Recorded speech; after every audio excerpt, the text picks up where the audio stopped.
Specifically, we looked at enhanced accuracy and precision as a benefit of digital dentistry, and we went through that in a bit more details.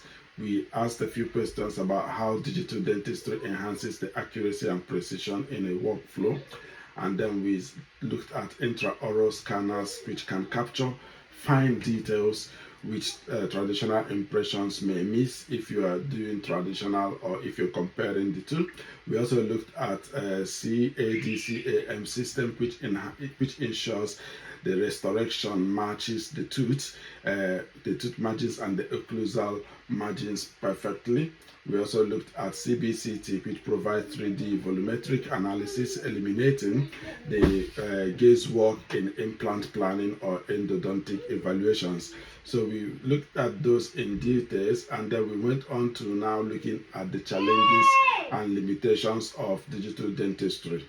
Okay, so in looking at the challenges and limitations, we looked at, we did a bit of introduction, and then we said that we were going to look at high initial investment and operational cost. We looked at steps, the steep learning curve. We looked at the steep learning curve and the need for training. We looked at interoperability and compatibility issues. We considered technological obsolescence. We looked at technical errors and equipment failures as potential challenges in digital and limitations for digital dentistry. We also talked about data security and privacy issues, and also limited access and infrastructures in developing areas. So it was after there that we started talking about ethical dilemmas and over reliance on technology before we ran out of time. So what we are going to do today is to finish that aspect of ethical dilemmas and over reliance on technology, and also we will look at resistance to change and cultural barriers, and some legal, regulatory, and insurance limitations.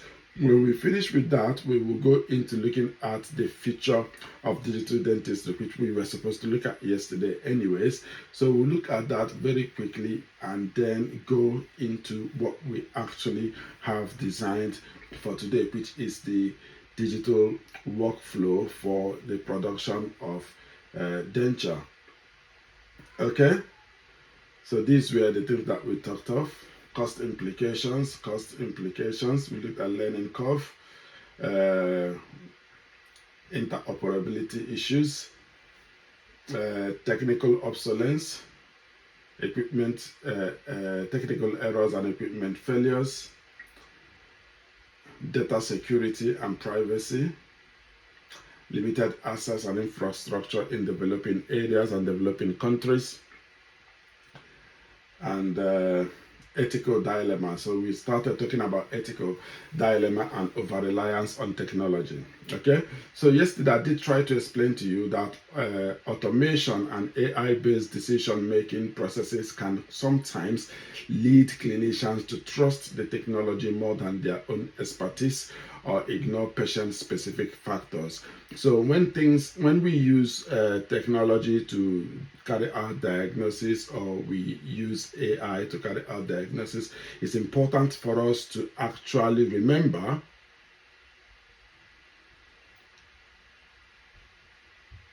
if you're not seeing the slides, you need to check whether you are probably using your phone. And if you're using your phone, you need to check that you're on the right screen. Okay, if you flip around your the face of your phone, you might have more than one screen. So the presentation might be on the first screen, and you could be on a screen where you're just seeing the people, the participants.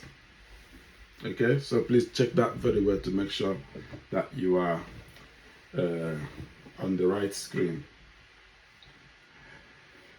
So I said that there are ethical concerns that arise when we rely on digital technologies in our clinical practice. There are some ethical concerns. So in terms of misdiagnosis from flawed AI interpretation, now when AI, the interpretation can be flawed. There could be some error, there could be some power downtime, there will be some glitches within the system that can actually make the interpretation to be flawed. Now, if you don't engage your own clinical sense, your own technological sense to interpret what AI has interpreted for you, so you need to do a bit of reinterpretation of the output that you've got from your AI, then you might begin to carry on with misdiagnosed cases.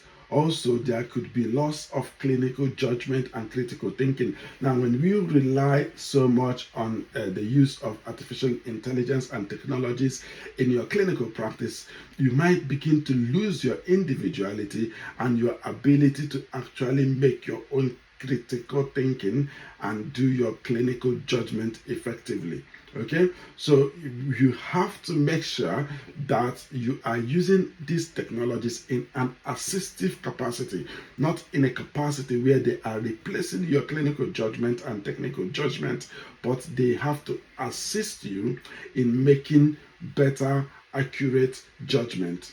Okay, so we also looked at unequal access to high-tech care, creating class divide. So I talked about this yesterday when I tried to explain to you that there could be an unequal access to high tech that is available on the market. We looked at previously the high cost of acquiring these technologies and these resources that you need for this job, and we did say that if you lived in a very rural place, or you are practicing solo, or you are in a system where the money will have to possibly come from you in order to invest in these systems, then you will struggle when you go into a network and you begin to speak with your colleagues who are working in a large establishment where all of these resources have been provided for them.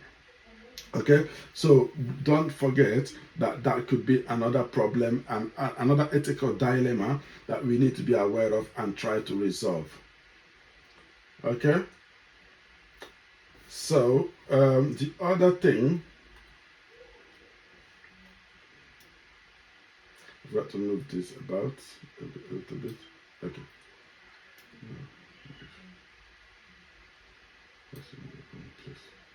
So after that, we did talk about, again, on ethical dilemmas, we talked about the clinical impact of these ethical dilemmas in our clinical workflow, in our clinical productivity, and also our dental laboratories as well. We said that one of the impacts could be ethical liability if a diagnosis or treatment fails. So now, when you rely on artificial intelligence or these technologies to actually give you a diagnosis, and you follow through that the diagnosis, which may have been misdiagnosed anyway, and then you follow that through, carry out a treatment, and that treatment fails, who exactly should be to blame? Are you going to take the blame as a clinician, or will you put the blame on this non-human equipment that you are using? And you know that the patients are not going to buy any stories. You are the person that they know.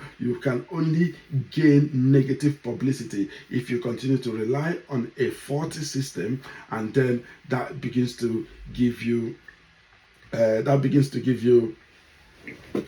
failed work outcome. I was speaking to someone recently, and they were sending people to a particular laboratory to do a particular to do some tests, and every single person that went to that laboratory came out with a particular result. Every single one of them that went there got the same result, and then they were all believing the result until I started questioning the result. I said, hang on, you went there, you got the same result. This other person went there and got this same result. That other person went there and got this same result. There's something wrong with this lab. Okay, there is no way all of you are suffering from the same thing. You don't live together. You are not of the same age group. You are not of the same gender. There is a lot of variation in the characteristics of the people that went to that lab. Why would they all get the same results? So I picked one of them at random, and sponsor that one person to go to a different lab and redo the test, and the test came out different. So I came to a conclusion that it's either that the equipment that those people are using are faulty. It could be that they have faulty equipment, or that someone is playing some foul play. Okay, there could be some foul play going on. I can't accuse any person of playing foul play without evidence, but I had reasonable doubt within me that I could not come to believe the results that came out of that laboratory. Okay, so you need to learn to apply your clinical judgment so that you don't become over reliant on these technologies, which may actually fail you in the future. So there could be tension between profit-driven tech use and patient-centered care. Now we talk about patient-centered care. This is where the patient takes the central priority in the work that you are doing. Everything you want to do is to satisfy the patient, is to make sure that you give the best to the patient. Okay?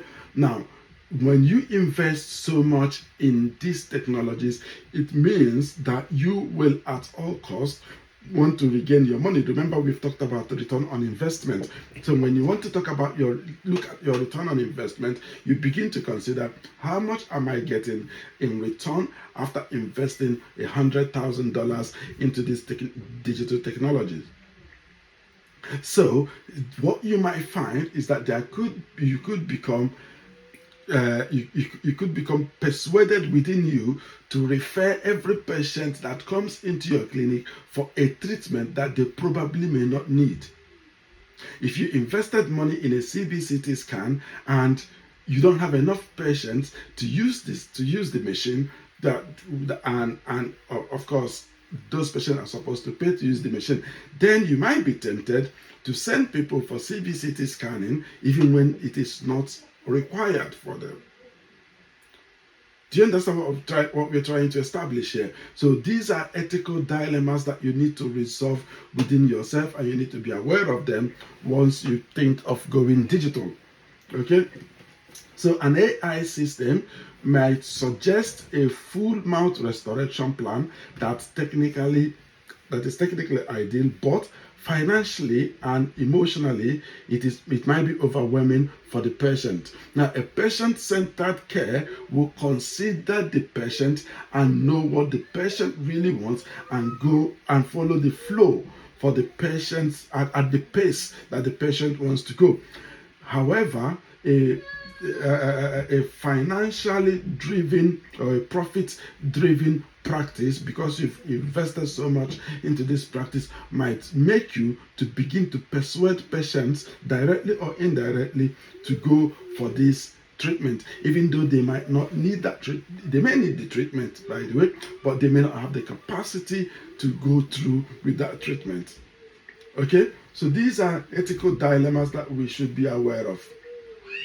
And then we said the other disadvantage could be resistance to change and cultural barriers. And we had a conversation already yesterday when we talked about our ancestral colleagues.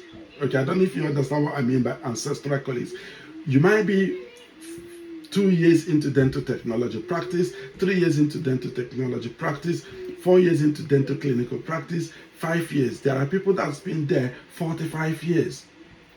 Perhaps you are only 25 years old, 30 years old. There are people that have been in the practice 15 years before you were born, and some of them are still not retired because this is their life, this is everything they want to do. Now, some of these guys might not be technologically savvy. Okay, now if you begin to deal with them, how do you convince them to come out of their comfort zone? Their comfort zone might be taking manual impression. Their comfort zone might be going through the routine of waxing, designing, production, and all of that. How do you make them to change this culture of doing things the way it has always been? Okay, so you need to be aware of the difficulties and challenges that you might face when trying to achieve things like that. So some dental team, especially in established practices, resist digital transformation due to comfort with traditional workflow and skepticism. A lot of people will be skeptical about these new technologies, and we've looked at genuine reasons why people should be skeptical. Okay, remember, we've looked at other barriers to incorporation of digital technology into our dental workflow. You're thinking about money. I can be skeptical. You have the right to be skeptical. If I invest all this money into this system, how many years will it take me to recover my money? What about this? What if this equipment breaks down and I'm not able to fix it? What if I don't have the resources to fix it? What if I don't have enough patient flow? What if I don't have the manpower to actually use this technology? So there is a lot of skepticism. So many people want to take the easy way out and stick to what they already know. And in that case, when they stick to what they already know, what can you do? Okay, so these are things, challenges that you might want to be aware of. So there are a lot of people that believe that if it is not broken, there is no reason to fix it. This is the problem that we have in many developing countries. The maintenance culture in many developing countries is really, really poor. Okay, there are times where you will come to a dental clinic and you see this money has been invested. There is this new dental unit that has been installed in this clinic and all of that. And then you come back 2 years' time and it's in a rundown situation. You see, it is in a rundown situation because perhaps it's still working. There is some part of it that is still working while other parts are not working. So what some people who have this kind of, if it's not broken, no need to fix it mentality would say, well, if A, B is not working, but C and D is working, let's just keep using C and D until the equipment is totally destroyed. However, if you look at the manufacturer's notes that come with this equipment, there should be regular maintenance and servicing for this equipment, whether or not it is broken. It doesn't need to be broken before you take it in for servicing. If you drive a car and you don't service the car regularly, perhaps the day it will break down, it could be the engine gone because the car is not being serviced. Are you getting the point? So a lot of people might begin to think about, what are we going to do? Maybe it will take about 3 days to go through the servicing process. What are we going to do? We still have some jobs to do. We still have some new patients. They are focusing on the money that they are getting. They cannot pause that aspect of workflow for 3 days in order to accommodate the time for servicing. Okay? So I've said that the senior staff could be very, very uncomfortable with digital tools, and patients might be hesitant in trusting digital diagnosis. Okay, so your patient that has been used to you traditionally doing some diagnosis for them and telling them exactly what they need might become very resistant to you using this computer, and computer is now telling the patient what is wrong with them. The patient might say, please, are you sure that this is what my problem is? Okay, so these are some of the barriers that we should be aware of.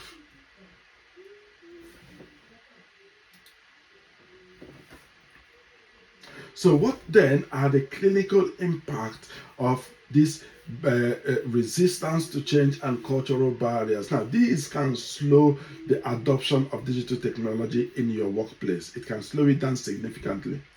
Okay, it will slow it down significantly, and you can also have missed competitive opportunities. So there are times when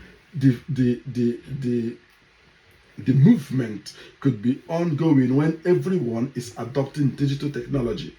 Okay, when everyone is adopting digital technology, that could be the best time for you to also adopt digital technology.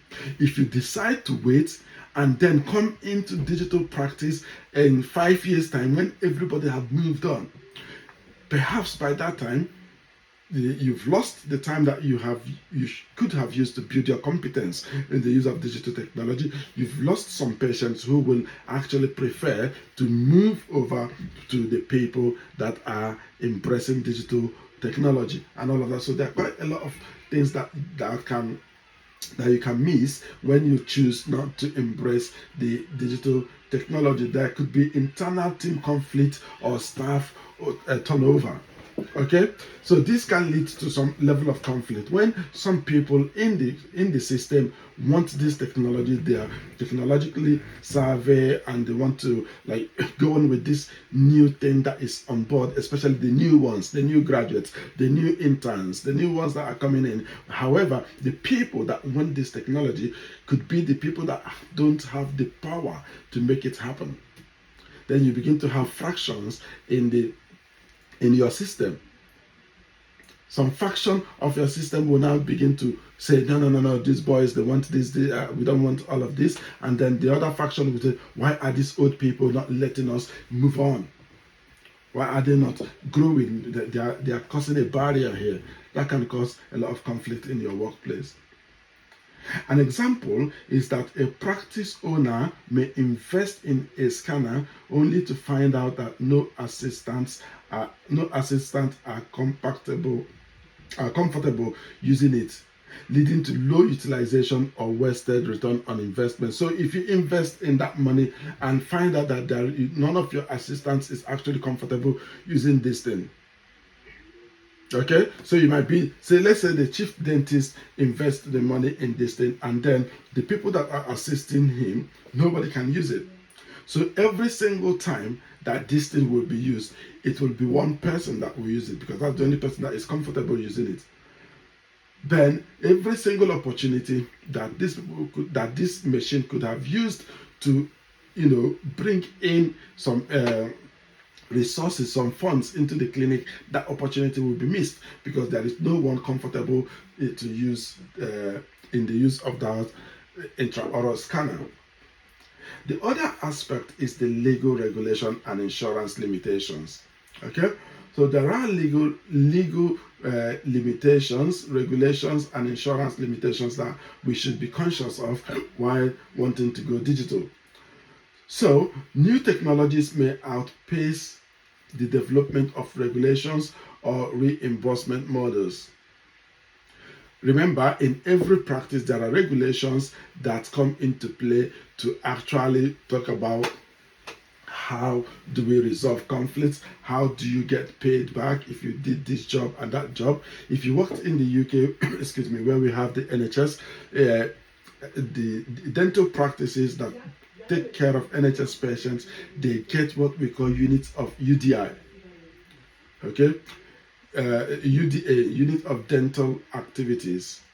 Now you get assigned so many units of dental activities to do in a year, and then there is a way that you are reimbursed for any treatment that you undertake. So the technologies that might be coming up the technology might be out today, but the regulations about how you get paid when you treat patients is older than that technology. So that the use of that technology in the treatment of these contracted patients are not covered in these regulations. So there could be a gap in there, and that can have a negative impact on your clinic as well. Okay. Now, there could be common issues such as the lack of clear insurance codes for teledentistry or digital smile designs.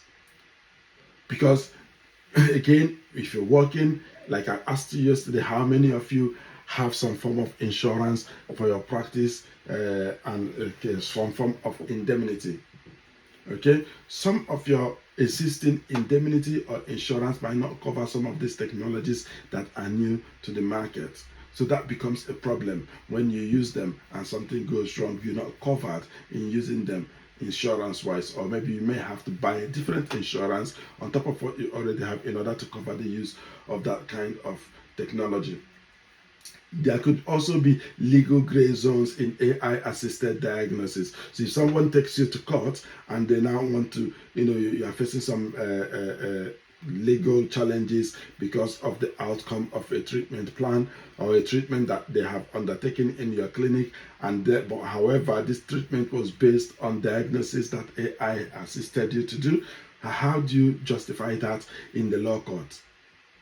Okay, so that becomes a bit problematic, and a kind of a gray zone is an area where the law is not very clear as to what happens if this kind of situation arises. There could also be inconsistency in guidelines on acceptable digital records. Okay, there could be some level of inconsistency in the guidelines on what is an acceptable digital records and all of that. So we should be aware of some of these limitations. So what will be the clinical impact of these legal, regulatory, and insurance limitations in digital dentistry? One of them could be that there will be difficulty in claiming reimbursement. So if you, like I was using NHS as an example, say the NHS contract that you have is written or was written when you did everything manually. Okay, and they have not put into consideration what happens if this is done. Let's say, for instance, the work you are supposed to do manually might take about 3 visits, and you have been contracted to be paid for these 3 visits, and you are able to acquire this technology and get that job done in 1 visit. Do you understand now? There's a dilemma there. So how do you get paid? Do you now get paid for the job well done, or do you get paid for the 1 visit that the patient made? So some of these things might not be clear in terms of reimbursement. So you claiming the reimbursement, how do you actually claim that reimbursement? Do you claim it based on the work that you've done completely, or based on the number of visits that the patient had made to your clinic? There could also be legal risk if digital methods are challenged in court. Okay, I'm not quite aware of any cases where digital methods of clinical diagnosis and treatment has been challenged in court. But what happens if those are challenged in court? Imagine you undertake a surgery and that surgery was fully robotic. And if robots operated on you in a particular clinic and there was a problem and you decide to take someone to court, who will you be taking to court? Are you taking the management of the hospital to court, or are you taking the robots to court? So these are some issues that need to be addressed. Okay? So one example could be that a dentist who uses AI to dictate early bone loss, but insurance companies may not recognize the AI findings as valid without a radiologist confirmation. So what do you think the problem is going to be here? So perhaps, okay, now we found an early bone loss. You still have to send the person to the radiologist for a radiography, and then for that confirmation to be done. Now the person is having to do 2 diagnoses for the same case.